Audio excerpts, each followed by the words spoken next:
안녕하세요. 오늘 살펴볼 책은 김성동의 인간 12이야기입니다. 저자 김성동은 38회 방송 소비 12이야기에서도 소개했었는데 12이야기라는 시리즈로 문명과 기술에 관해서도 글을 썼습니다. 물론 인지도가 없어서 거의 절판되었지만 그 내용만큼은 매우 알차기 때문에 순서가 되는 대로 나머지 두 책도 소개할 생각입니다. 이 책은 6장을 단위로 인간의 생물학적 특징과 사회학적 특징, 그리고 그 두 분야에 걸쳐 있는 특징들을 살펴보는 일부, 기술과 소외와 대화를 주제로 인간에 대해 살펴보는 2부로 구성되어 있습니다. 저자 김성동의 책들은 일반 독자들이 어느 책에서도 만나기 어려운 사람들의 사상을 소개한다는 장점 외에도 내용을 요약하고 연결해서 전개하는 글솜씨도 뛰어나다는 장점이 있습니다. 본론으로 들어가 보죠. 인간의 생물학적 특징 중 1장은 손에 주목합니다. 엄지가 나머지 손가락들과 마주보고 있는 구조는 구색의 원숭이들에서도 관찰할 수 있지만 존 네이피어는 손의 신비에서 인간만이 매우 미묘한 4가지 쥐기가 모두 가능하다는 점을 특징으로 꼽습니다. 유태우는 부분 속에 전체가 들어있다는 프랙탈 이론을 손과 침술에 접목해서 고려 수지침을 창시했고요. 1장의 마지막 부분에는 왜 호모 하빌리스는 도구를 제작했는데 오스트랄로피테쿠스는 도구를 제작하지 않았을까라는 질문이 등장합니다. 이 질문은 사실 왜 사육되는 유인원은 도구를 쉽게 사용하는데 야생의 유인원은 그러지 않을까? 또는 왜 침팬지와 보노보 암컷은 배란을 화려하게 선전하는데 인간 여성은 그러지 않을까라는 질문과 똑같습니다. 정답일 확률이 가장 높은 대답은 바로 처한 환경에 따른 필요 때문이라는 거죠. 59회 프란스 드발의 침팬지 폴리틱스부터 시작해서 66회 제로드 다이아몬드의 제3의 침팬지에 이르기까지 인간 여성의 배란 은폐에 관한 인류학자와 진화생물학자의 여러 설명이 등장합니다. 배란기가 아닐 때 남편이 다른 여성을 찾아다니지 못하게 곁에 묶어두려고 배란기를 숨긴 것이고 나아가 배란기에 맞춰 자기의 씨를 뿌리려는 다른 남성들의 이기적인 접근도 막기 위해서라는 설명 말입니다. 그러나 이런 설명은 조금의 가치도 없다고 생각됩니다. 부부는 제쳐두고라도 결혼을 전제로 진지하게 사귀는 여성의 생리 주기를 모르는 남자는 거의 없습니다. 먼 과거의 남성과 여성도 마찬가지였을 테고요. 게다가 사귀거나 결혼한 여성의 배란기를 모르기 때문에 남성이 다른 여성에게 한눈을 팔지 않을 테고 배란기를 감추면 다른 남성들의 접근도 예방할 수 있다는 말 역시 남성에 대한 엄청난 성적 비하 발언이죠. 모든 분류는 남성이 저지른다는, 그리고 싫어서 반항하는 여성을 강압적으로 범한다는 뉘앙스가 짙게 깔려있기 때문입니다. 그러나 손뼉은 두 손을 마주쳐야 소리가 납니다. 남성이 다른 여성을 호시탐탐 노린다면 그만큼 여성도 다른 남성을 호시탐탐 노립니다. 여성도 남성의 버금가는 성욕을 똑같이 갖고 있으니까요. 인간 여성의 배란 은폐에 대해 고민하고 질문을 던지는 것 자체가 무의미하다는 게 제 생각입니다. 바로 영장류들과는 달리 인간은 직립보행을 하기 때문이죠. 인간 여성은 두 발로 서서 걷기 때문에 늘 생식기가 감춰져 있습니다. 아무리 화려한 색을 띠더라도 누구도 볼 수 없고 혹시 부풀기라도 한다면 아예 움직일 수조차 없습니다. 즉, 필요 없기 때문에 배란을 선전하지 않는다는 겁니다. 이와는 반대로 네 발로 걷는 영장류 암컷은 자연스럽게 뒤에 있는 개체에게 생식기가 완전히 노출됩니다. 수십 마리가 무리 생활하는 종들에게 이것은 시각적인 광고 효과로 탁월한 구조죠. 이런 장점을 사용하지 않는다면 그게 오히려 이상한 일일 테고요. 고릴라는 암컷이 유혹할 만한 수컷 자체가 무리 내에 없고 오랑우탄은 수컷을 만나는 횟수가 1년에 5번도 채 되지 않습니다. 즉, 고릴라와 오랑우탄 암컷도 인간 여성처럼 필요 없기 때문에 배란을 화려하게 선전하지 않게 되었을 겁니다. 인간의 생물학적 특징 중 2장은 뇌에 주목합니다.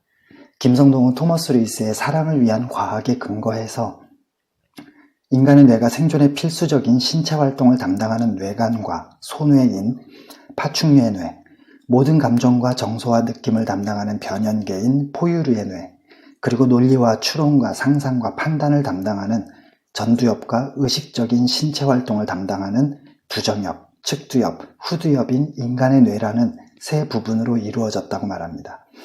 그러나 이 이론은 사실 루이스보다 10년 앞서 미국 신경과학자 폴 맥린이 삼위일체의 뇌에서 주장한 것이고 아직 논쟁 중이어서 정설이라고 할 수는 없습니다. 왼손잡이와 오른손잡이의 예, 그리고 음악과 소음의 예를 들면서 우리의 뇌가 고정되어 있지 않다는 설명은 매우 인상적입니다. 3장은 최재천 교수의 스승이기도 한 에드워드 윌슨의 사회생물학 내용입니다. 방송에서 다루자면 매우 길어질 것 같아서 파일에 자세한 설명을 해놓았습니다. 4장의 주된 내용으로 미카엘 란트만의 철학적 인간학을 선택한 건 어울리지 않습니다. 다른 사람의 주장들이 대부분을 차지하죠. 특히 동물들의 전문성을 언급할 때 빠지지 않는 용어인 독일 생물학자 야코프 드윅스킬의 움벨트, 즉 환경세계는 기억해 두시는 게 좋습니다. 5장의 미드는 여성 사회학자 마거릿 미드가 아니라 미국 사회학자 조지 미드를 가리킵니다. 마음, 자아, 그리고 사회에서 미드는 언어는 그것을 발화하는 자신과 상대방 모두에게 의미가 있는 유의미한 제스처이고 그런 언어를 사용하는 대화가 타자가 아니라 자신에게 향할 때 생각, 즉 사유가 되며 그것이 우리가 전통적으로 말하는 마음 또는 의식을 구성한다고 말합니다. 그래서 언어의 폭을 넓히는 게 생각의 폭을 넓히는 게 되죠. 미드의 주장에 따르면 개인이 사용하는 언어는 개인의 정신을 이루고 민족이 사용하는 언어는 그 민족의 혼이 됩니다. 현재 우리나라 사람들 대다수가 습관적으로 사용하는 언어를 생각하면 부디 미드의 이런 주장이 사실이 아니기를 바랄 뿐입니다. 영어와 한국어의 말도 안 되는 혼용, 맞춤법과 표준어가 사라진 한국어, 알아듣지 못할 만큼의 줄임말, 게다가 발음이 부드럽다거나 아니면 의미에 무게가 있다거나 아니면 50회 방송에서 박웅현이 말한 것처럼 신중하게 디자인된 말은 전혀 없습니다. 모든 어휘가 천박하고 감각적이고 자극적일 뿐이죠. 뉴스를 도배하는 사건 사고들을 보면 그런 언어로 인해 우리의 혼이 얼마만큼 썩어가고 있는지 여실히 볼 수 있습니다. 6장에서는 헤이르트 호프스테더가 세계의 문화와 조직에서 분류한 5가지 문화 유형을 설명합니다. 첫째는 권력거리가 짧냐 기냐, 둘째는 전체주의냐 개인주의냐, 셋째는 여성성이냐 남성성이냐, 넷째는 도전과 변화를 기피하냐 수용하냐, 다섯째는 단기적이냐 장기적이냐는 겁니다. 호프스테더의 연구 결과 중 우리나라는 첫째 중간 정도의 권력거리를 가졌습니다. 어느 정도는 민주화가 이루어져 있다는 거죠. 1980년대 대학생들과 지식인들의 희생 덕분입니다. 둘째, 전체주의 성격이 매우 강합니다. 군대 문화가 깊이 박혀있는 데다가 뭐든 빨리빨리 하려 하기 때문이죠. 셋째, 여성성이 매우 강하다는 건 의외의 결과입니다. 넷째, 불확실성 회피 정도도 강합니다. 도전과 변화를 매우 싫어한다는 건데 그래서 슬프게도 공무원이 최고의 희망 직종 중 하나이죠. 48회 방송에서 니체가 말한 것처럼 중력의 영에 완전히 사로잡혀서 먹고 놀고 쉬고 인생에 특별히 큰일이 없기만을 바랍니다. 구하지 않으면 찾을 수 없고 두드리지 않으면 문은 열리지 않습니다. 고통 없이는 얻는 것도 없는 법입니다. 도전하지 않으니 성취감이 없고 성취감이 없으니 자존감이 낮은 겁니다. 도전한 것도 없으면서 허구한 날 고생한 자기에게 작은 선물을 줘야 한다고 말합니다. 변화 속으로 뛰어들지도 않으면서 뭔 놈의 스트레스가 그렇게 많은지 허구한 날 힐링해야 한다고 말합니다. 더욱 안타까운 점은 도전과 변화와 불확실성을 회피하는 만큼 참을성과 절제가 사라진다는 사실입니다. 그래서 다섯째, 한중일, 삼국 중에서 우리나라가 가장 단기지향적인 경향을 보이는 겁니다. 참을성 있게 장기적인 계획을 세워 하나하나 이뤄가지 못합니다. 언제나 당장 눈앞에 보이는 것만, 그것도 미리미리 준비하는 게 아니라 발등에 불 떨어졌을 때, 그것도 기본부터 제대로가 아니라 빨리빨리 대충대충이죠. 더 말하면 육두문자가 난무할 것 같아 이쯤에서 멈추렵니다. 7장과 8장에서는 기술의 측면에서 돈 아이디의 기술 철학과 허버트 드레피스의 컴퓨터 철학을 다룹니다. 아이디의 주장은 분명합니다. 세계와 삶의 수많은 측면 중 몇 가지에만 집중하면 우리의 세계와 삶은 그 몇 가지로 축소되고 그렇게 축소된 세계와 삶이 우리에게 그렇게 축소된 의미와 축소된 자기이해를 가져오게 만든다는 겁니다. 이것이 세계의 죄기성이죠.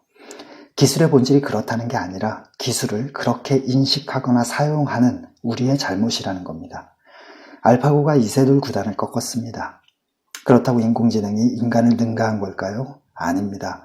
계산 능력, 계산 처리 속도, 기억력 등에서만 부분적으로 인간을 능가했을 뿐이죠. 그런데 우리를 인간으로 만들어주는 건 사실 알파고가 선보이는 능력과는 거의 관련이 없는 것들이고, 두뇌만 보더라도 우리에겐 상상력, 직관력, 창의력, 예술적 능력, 다중의미에 대한 이해력 등 지금의 인공지능이 여전히 따라올 엄두도 내지 못할 만큼의 영역들이 남아 있습니다. 세상의 모든 건 좋지도 나쁘지도 않습니다. 가치 중립적이죠. 우리가 그것을 어떻게 사용하느냐에 따라 시시각각 변할 뿐입니다. 그래서 늘 깨어 있어야 합니다. 23회 방송에서 켄 윌버가 말한 것처럼 늘 오른쪽의 1, 4분면과 함께 왼쪽의 2, 3분면도 동시에 고려하려고 노력해야 합니다. 특히 인간과 인공지능을 장착한 컴퓨터와의 가장 큰 차이점은 바로 니체가 큰 이성이라고 부른 신체입니다. 그 신체를 통해 배우고 익히는 지식을 드레피스는 방법적 지식, 즉 노하우라고 말하죠. 그런 방법적 지식을 획득하는 초보자, 면초보자, 능력자, 숙달자, 전문가라는 5단계의 구분은 참으로 탁월합니다. 자세한 내용은 파일을 참고하세요. 9장에서 다루는 카를 마르크스의 소외는 조금 어렵게 느껴질 수 있습니다. 쉽게 말해서 소외란 자기에게 익숙했던 것이 낯설게 느껴질 때, 또는 자기의 통제하에 있던 것이 거꾸로 자기를 통제할 때 사용하는 용어입니다. 인간에게 노동은 신성한 것이라는 게 마르크스의 생각입니다. 인간은 첫째, 노동을 통해 창조한 생산물을 향유하고, 둘째, 그 과정에서 성취감을 얻으며 기뻐하고, 셋째, 자기가 원하는 방식으로 노동하는 동시에 분야와 대상을 가리지 않고 자기가 원하는 걸 만들어내면서 살아있음을 느낍니다. 그런데 이 세 과정이 어긋나면서 3가지 소외가 발생합니다. 생산수단을 소유하고 있지 못하다는 사실 때문에 노동의 생산물로부터 소외당하고, 먹고 살기 위해 임금과 교환한 노동이기에 즐거움은커녕 노동을 적대시하면서 노동 자체로부터도 소외당하고, 동물처럼 먹고 사는 것 외에는 인간으로서 살아있음을 느끼지 못하기에 인간적인 삶의 의미와 가치로부터도 소외당하죠. 덧붙여서 이 3가지 소외를 주도하는 인간들에 의한 인간의 소외, 이것이 4번째 소외인 거고요. 결론적으로 마르크스가 말하는 자본주의적 소외의 2가지 결과는 인간적 가치의 소멸과 경제로의 예속입니다. 자본주의 사회에서 돈은 모든 것을 살 수 있고 모든 것을 소유하게 할 수 있는 완전한 자유로움 그 자체입니다. 그러나 이 모든 것들은 나의 외부에 존재하는 낯선 힘들일 뿐이죠. 37회 한병철이 피로사회, 투명사회, 심리사회 방송 끝부분에서 분명히 언급했습니다. 우리의 자유는 우리가 찾아낸 게 아니라 자본주의가 제공한 자유이고, 그래서 우리는 자유를 누리기 위해 돈에 의존해야만 합니다. 그런데 돈이 제공하는 자유는 반드시 상품의 형태를 취하기 때문에 우리는 돈을 주고 자유를 사야만 하고, 자유를 살 돈을 마련하기 위해 자기 자신을 최대한 착취하는 지옥 속에서 그것이 천국이라고 착각하며 살고 있다는 거죠. 그대가 더 많이 소유할수록 그대는 더 적게 존재하고 그대 자신이라고 할 만한 것이 더 적어지게 될 것이라는 마르크스의 말은 고스란히 10장의 내용으로 이어집니다. 10장은 우리가 40일의 방송에서 이미 살펴본 에리 프롬의 소유냐 존재냐입니다. 그래서 특별히 살펴볼 건 없지만 사랑에 관한 부분은 다시 한번 강조하고 싶습니다. 본질적으로 존재적인 사랑이 오염되면 좋아함이 된다. 고양이는 쥐를 좋아하지만 사랑하지는 않는다고 에리 프롬은 말합니다. 연애나 결혼이 상대방의 육체, 감정, 관심에 대한 독점적 소유의 공식적인 인정으로 인식되는 것 자체가 문제의 시작이죠. 사랑하는 사람과 그 사람에 대한 사랑 모두가 소유하고 있는 어떤 것이 되었기 때문에 이제 그들 사이에선 사랑하고 사랑받는 인간이 되려는 노력과 과정은 사라져버립니다. 변화가 없어지는 겁니다. 고엽기에 썩어갑니다. 서로에게 짜증을 내기 시작하고 옛날에는 안 그랬는데 속았다고 말합니다. 당연히 옛날에는 안 그랬겠죠. 결혼이라는 결과를 향한 과정 중에 있었기 때문에 매 순간 노력했을 테니 말입니다. 10장 뒷부분에 나오는 존 갤브레이스의 의존 효과를 쉽게 설명하면 이렇습니다. 뭔가를 욕망하고 소비하려는 우리의 욕구 자체는 대중매체와 광고를 통해 기업가들이 조작한 것이고, 그래서 우리의 소비 본능은 그들에게 달려있다는 겁니다. 그들이 자극하는 대로 끌려가는 노예 상태라는 거죠. 11장에서 마르틴 부버는 대상으로의 경험하는 행위를 그것의 세계로, 만나서 관계를 맺는 행위를 당신의 세계로 구분합니다. 그러곤 우리 삶의 대부분은 그것의 세계이고 그 중간중간 잠깐씩 당신의 세계가 나타날 뿐이라고 말합니다. 고통의 피자에 행복의 토핑이 뿌려져 있는 것처럼 말이죠. 심지어 부버는 영원한 당신인 신의 발견은 오로지 타인과의 관계 속에서만 가능하다고 합니다.